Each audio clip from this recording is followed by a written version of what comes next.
Hi guys, welcome to Clockwork Noodles for another breakdown of Bartender. Welcome to the chill zone. Once again, my friends, are you ready to sit down at the bar, relax as I start to ramble about the tangents that come out of today's episode? I hope you guys are looking after yourselves and of course, make sure you guys are snuggled up. It is very cold over here again as we enter the wet, rainy period. That is of course the UK weather. It is great. But my friends, I do have a very big announcement coming your way.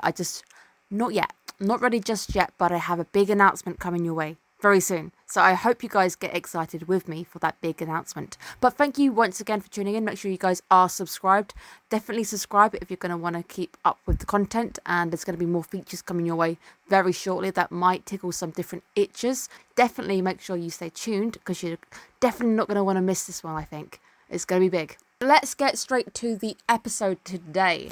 This week's episode mainly comes down to the lesson. Again, each of these episodes have a main lesson at heart. Today's lesson in particular is about not losing sight of yourself. You can make something, but if you're just following the book, if you're just following it and not really putting any heart and soul into it, not actually understanding what it is you're making, or even limiting yourself to a box, you're never going to be pushing yourself beyond and finding your own path, which I think is a very solid message for today's episode, which I really like. Now, the first drink we see is the Moscow Mule, and it's actually one I've heard of.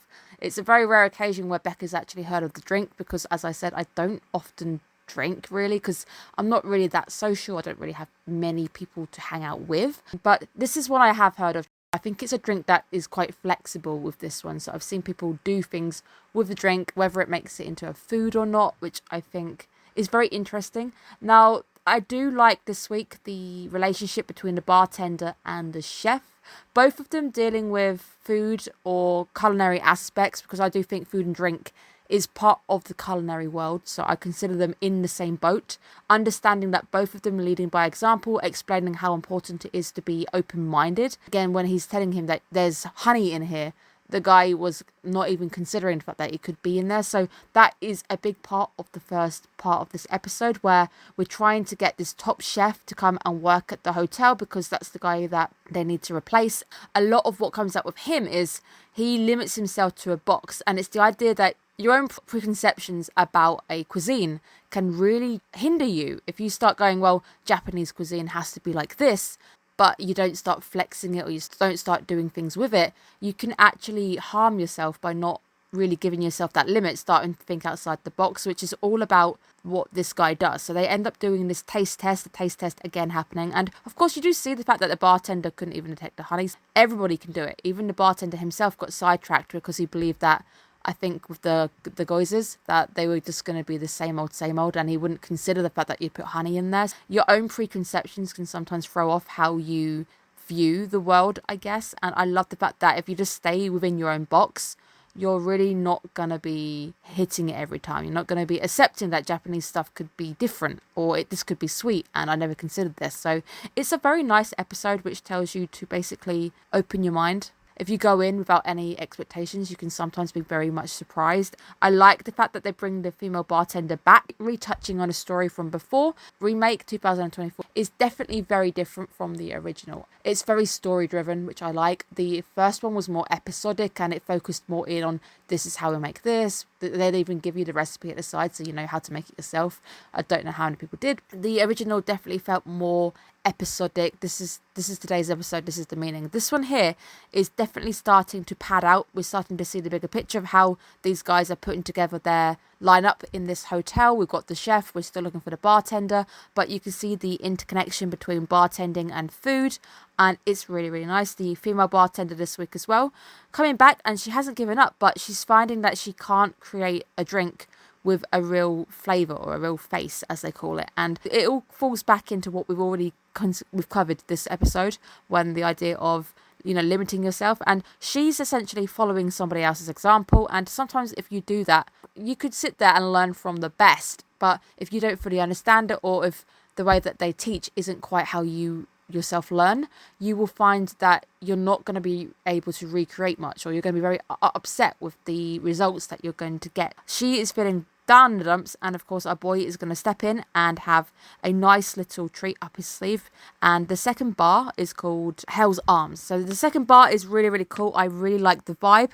Something that I did learn is that the vibe, the atmosphere can really affect how you enjoy your food. It's why some places use ambient lighting, just because I guess it gives that more of a vibe that, oh, this is fancy, this food's going to look very nice. Sometimes the vibe is there to make sure that you can just settle down and feel cozy as you eat. Because if you're feeling happy and cozy, you're going to have a better time than if you feel a bit uncomfortable or this place is a bit cold. There's a lot of this food science. There's a lot there that I find absolutely fascinating. And the fact that the anime is touching on it is a really nice factor that it's going there. It's discussing the idea of this is a nice place for music. I didn't come here for music, but you do. Music also puts you in a vibe. It does feel very American, which is why I think I like the second bar a little bit more, because the martini, as we find out, is the king of cocktails. The martini can be made with different bases, different ratios, and depending on who's making it, it can taste very, very different. But every time somebody makes it, it still has these aspects that make it a martini. Has it got a bit of lemon peel in it? Has it got this? Has it got this base over here? Yes, it has. It's got to have a moof in it as well. That is the lesson of today's episode, that you can still add your flair. And I think with the American one, the peel is put at the bottom, so it's not in the way to drink, so it's easier to drink. But it's still a martini. It's just at the bottom instead, and it's got all those aspects. It makes the drinking experience on this drink much more unique, and it's not in the way, so it's better and more accessible.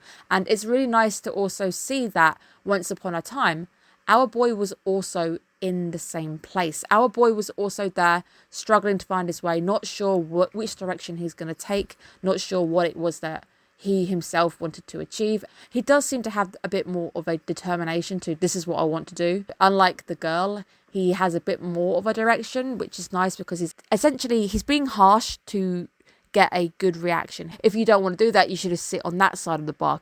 He's trying to fire her up to get her motivated to try finding what kind of bartender she wants to be.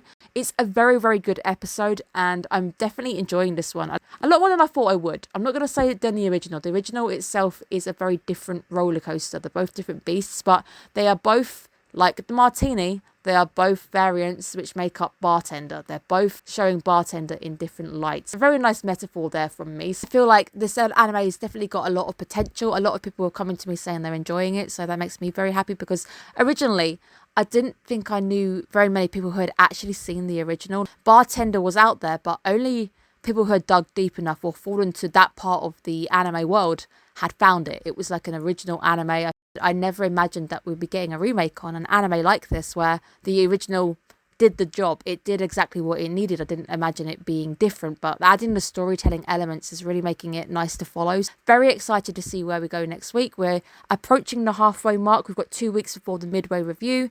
In the midway review, I am going to be crowning my top 3 anime of the season so far. Obviously, that will change. I'm also crowning my top 3 OPs and EDs. I think I've got a contender for the ED, definitely. Got to see what I think, though.